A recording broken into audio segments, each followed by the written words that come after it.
Hi, my name is Drew and I'm going to be walking you through the Ranger 10 today. We're going to start with setting it up, so let's do it. Coming around here to the side, you'll see latches on each side, so we're going to unbuckle these latches from there.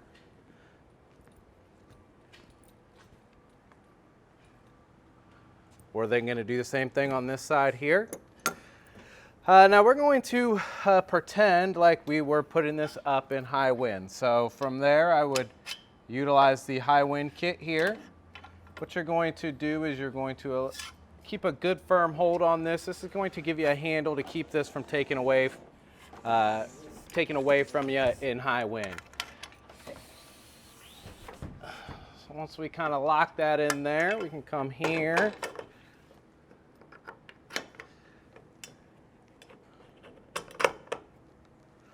And lock that in. That's going to lock those two roof panels together. Now we do have a bar like this on the other side, so I'm going to go ahead and engage that.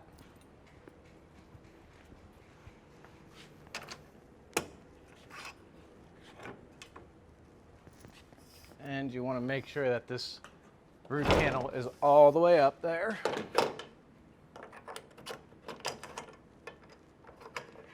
So from there we're going to put up the sidewalls.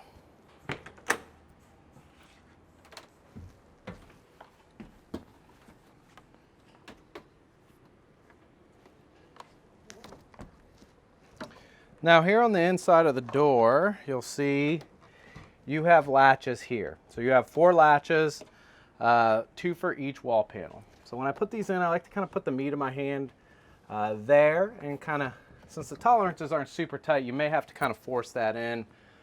Shouldn't take a whole lot of effort, but maybe a little bit there. And then again on this side here, you're gonna do the same thing there.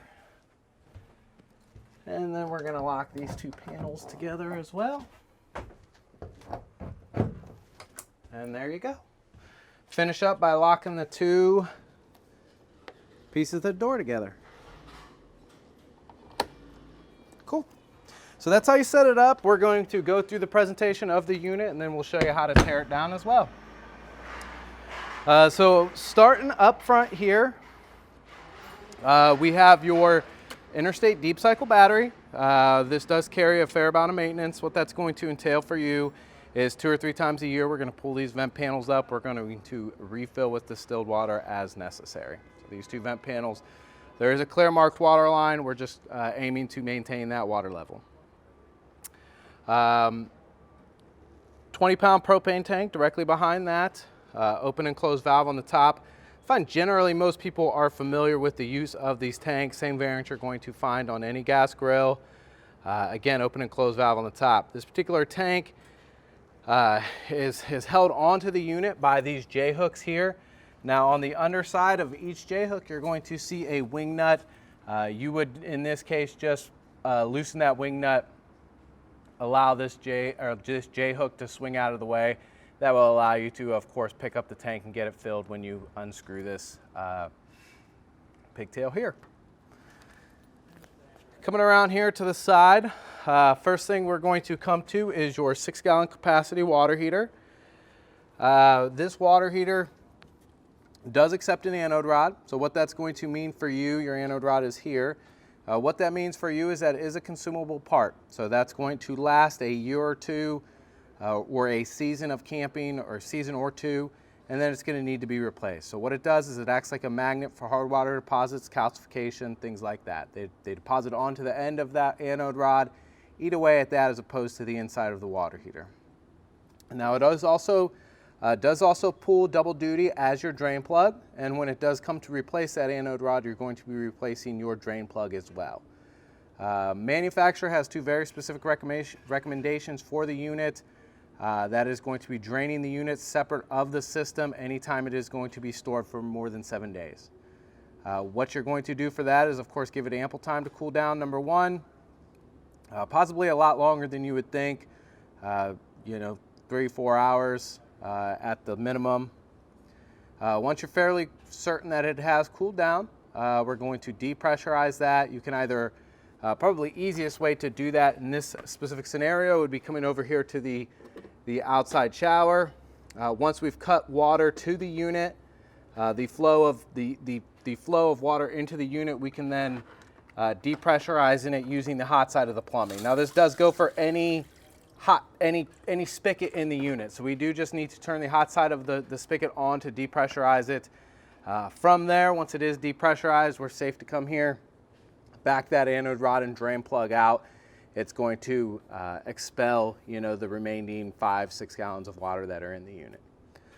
This is an 1 1/16 ratchet size, or socket size, I should say. Probably will need an extension to get on there as well.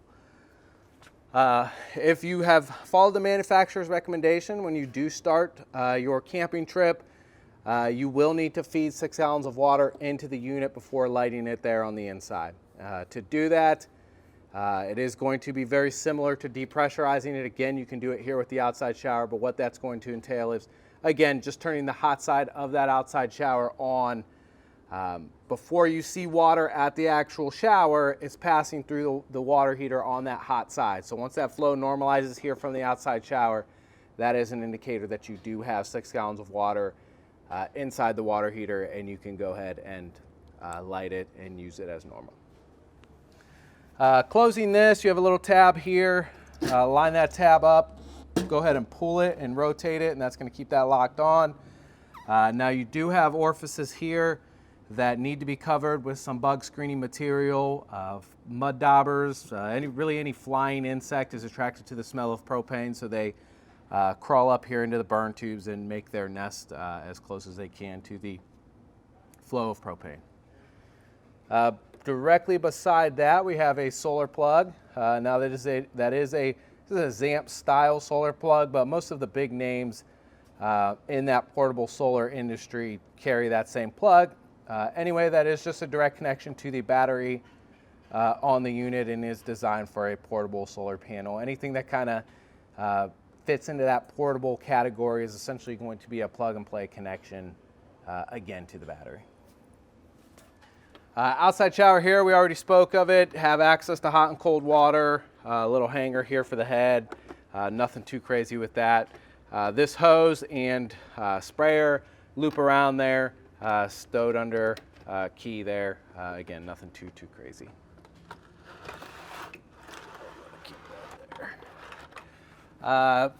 This is going to be your 3-way refrigerator here. If we're looking at this, all your controls are going to be from this area here. So again, you have 110 volt, 120 volt, 12 volt, and propane. So if we make a line right down the center, a visual representation, everything here on the right side is going to be used for electricity, whether that's 110 volt or 12 volt electricity.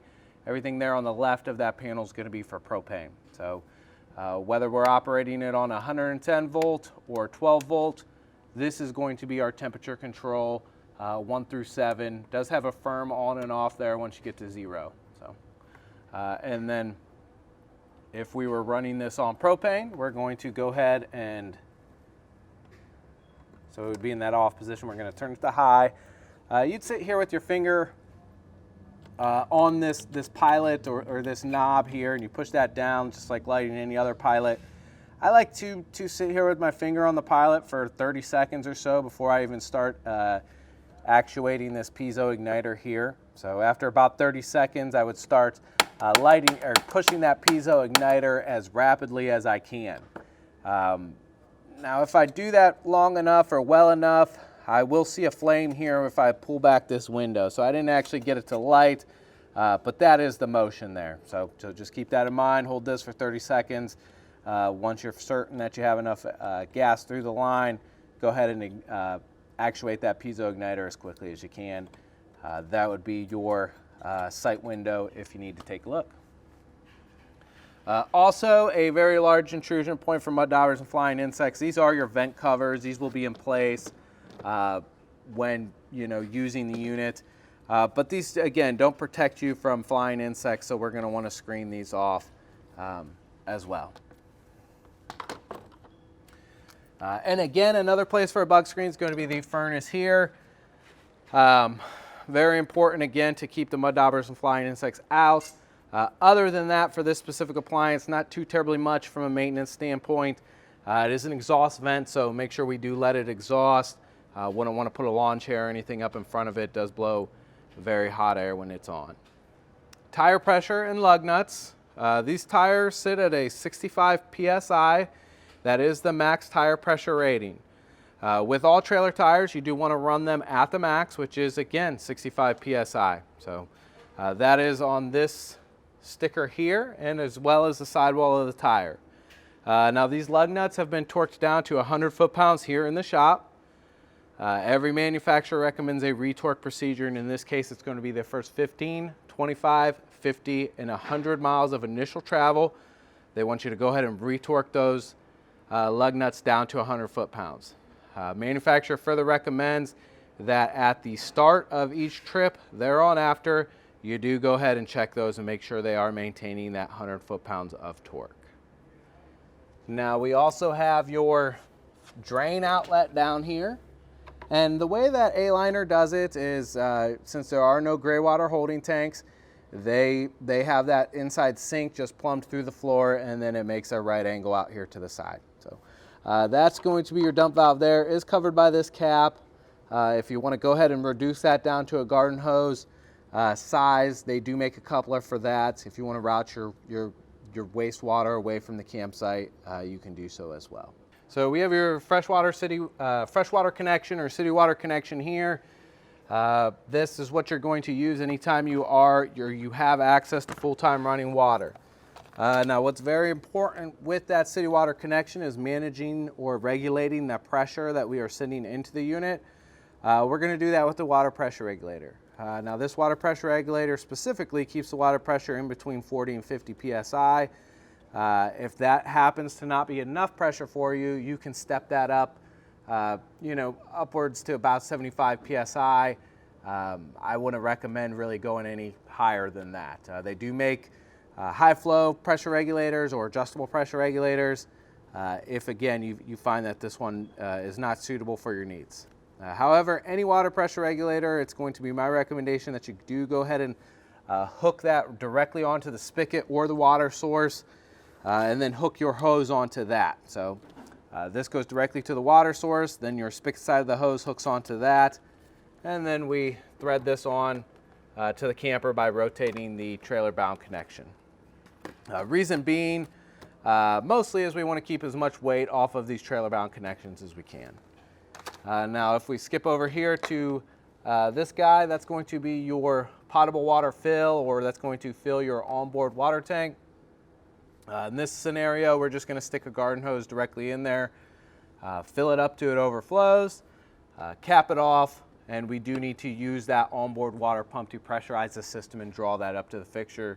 We'll get to the location of that switch there on the inside. So this is going to be your boondocking option. This is going to be your RV park option here.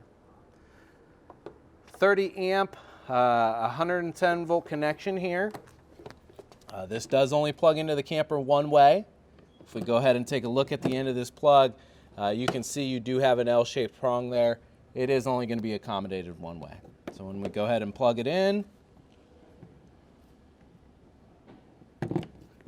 give it an 1/8 inch turn to the right, that locks it in.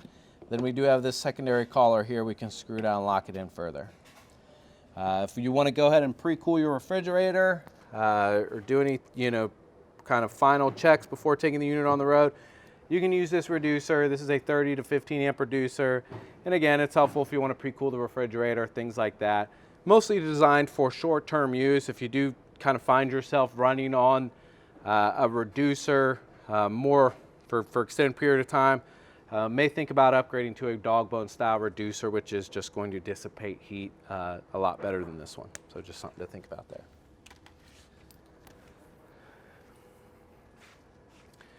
Now down here is going to be, you have a water line that's capped off. That's how we're going to drain that freshwater holding tank. So we saw the fill there on the other side. This is how we're going to drain it.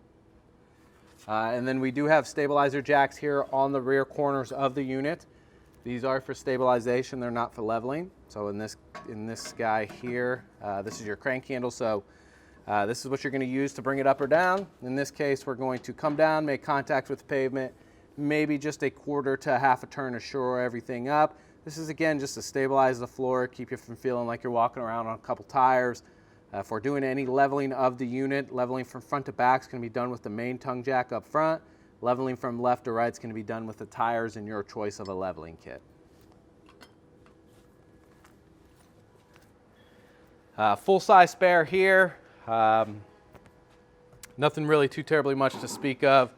In the event that you are changing a tire, you'll want to put your jack directly on the axle as close to the tire as you can without it interfering in your work. And then of course this is located here on the rear for you. Storage compartment here does just have a hold open clip to keep that door out of the way. A lot of people tend to forget that these are clipped and go ahead and break them as they kind of yank the door down, so just keep aware of that. In my hand is the cover for the air conditioner. This is just going to keep any road debris from the unit when you're going down the road or storing the unit. This does just slip on, and then you do have the snaps here to secure it.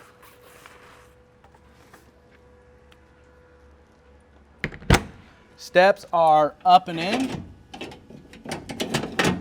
So up and in. If you don't get them straight on, they do kind of bind. Light here, porch light, switches directly underneath the fixture. Easy enough there. And that just about covers it here on the outside of the unit. We're going to go ahead and hop in. We're going to go over the stuff on the inside and then show you how to shut it down. All right, we're going to start right here on the inside with the dinette bed. This works probably similar than a lot of people have, or similar than to what a lot of people have experience with when it does come to pedestal tables. Problem being with pedestal tables is they kind of always get in a bind there on the floor, so you got to separate them the best you can. If you're lucky, the tabletop will come off first, but in this scenario, I'm not that lucky. So we're going to separate these components. You feel free to store them anywhere. In this scenario, most people, I believe, just lay them on the floor. Something possibly like that, whatever. But you do have these slats here on the back wall. So you have 4 slats. We are going to spread them out evenly here.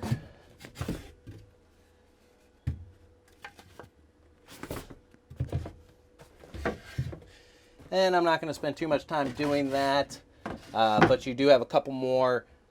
You get the point, just lay them out evenly. You would take the back cushions here and then lay them there to finish making up that space. So pretty straightforward as far as that goes. And these slats do just store here on that back wall. So you have a spot for all 4 of them. And it's easier if the cushions are out of the way.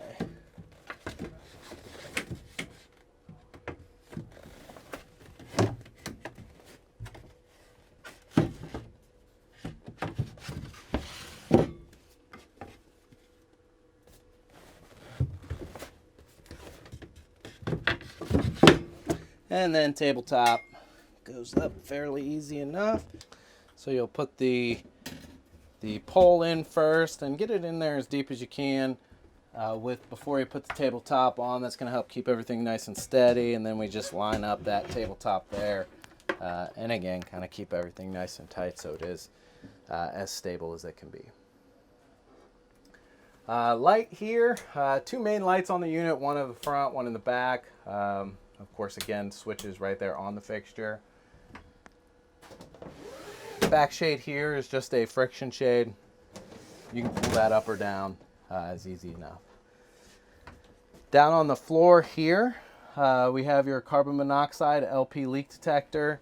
That does have a test button on it, does function very much like a smoke alarm. Test button here will let you know which gas it is sensing. And then to the right, we have your fuse panel breaker box. Here on the left, we have your standard 110 volt resettable light switch style breakers there. On the right here, we have your automotive blade style fuses. Those are replaceable. Not a bad idea to pick up a variety pack of fuses. keep them with the unit. Not something you generally will need very often, but as fate would have it, if you do not have a spare, you'll probably almost immediately need one. And a little hard to kind of navigate around these smaller units. If we can get a shot of the thermostat here. Now that is the thermostat there. And what we're going to do to turn it on, and this goes just for the furnace. So we're going to turn that on. You have your comfort level here, so we'll slide that somewhere in that range. That's going to kick that blower motor on immediately. 16 seconds after that, it actually ignites. By that 30-second mark, it's producing noticeable heat. Not going to let that go too long today because it is warm enough in here. GFI resettable plugs throughout the unit. This one here by the sink is going to be that main plug. So they are all on that same circuit. This is going to be that reset point there. Sink here. If we go down and out, that's going to be cold water. Up and out would be hot water. So angle it down before putting the walls down. That way you make sure it's not going to get caught up. Everything needs to be below this hinge line here. All right, so we have your cooktop here. This is your Suburban cooktop. It does function very much like any camping stove you've ever used. So you will have your burner controls here. We'll turn that all the way up there to light. In this case, there is no button to push down. Once you turn that to light, propane is flowing, so make sure you are ready to light it at that point. So you turn it to light. We're going to take our long stem barbecue lighter, and we'll put our flame directly on the burner until it lights.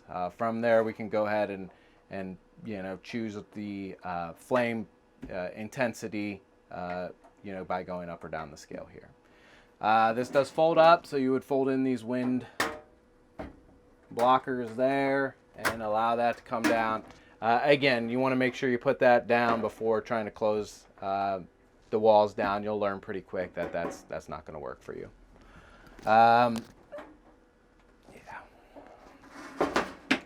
And then we have your main switches for the unit, which are just going to be water pump, water heater. These to turn on are going to be up, so you turn them on is pressed up. Water pump, again, that's what you're going to use anytime you're off grid. If you're using city water, city water is pressurized directly from the line, so there is no need to use that water pump switch there. And then your water heater switch here. It's up to temp for us. It's not going to really act as it will for you when you initially start it, but in theory, if I were to turn this water heater switch on, this red light's going to come on. That is essentially your indicator on whether or not the water heater has lit. So it will come on, it'll stay on for just a few seconds. As it tries to light, it may come on and off multiple times, but ultimately if you come back 5 minutes later and that light is still on, that means your water heater did not light. Possibly either your propane bottle was turned off, you're out of propane, either one of those cases. Either way, if you encounter that problem, just investigate it. If you don't find any issues, just come back and turn the switch off, turn it back on. It's going to recycle another 3 times. So there's your main switches here. Refrigerator, of course, not really much to talk on here on the inside. All your controls are going to be on the outside. Any model serial number information will be here on the inside, but other than that, it is a standard kind of dorm style refrigerator here from this saying.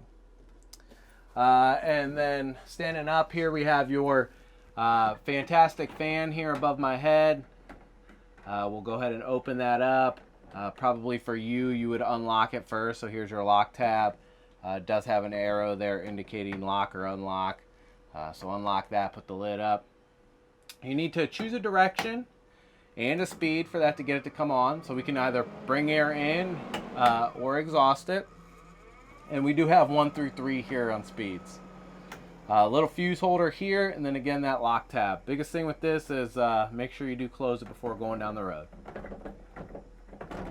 We'll close and then lock that. Now I want to get hung up on this lock tab going all the way to this other side. I've never seen one fully engaged, so that's just kind of the way it is.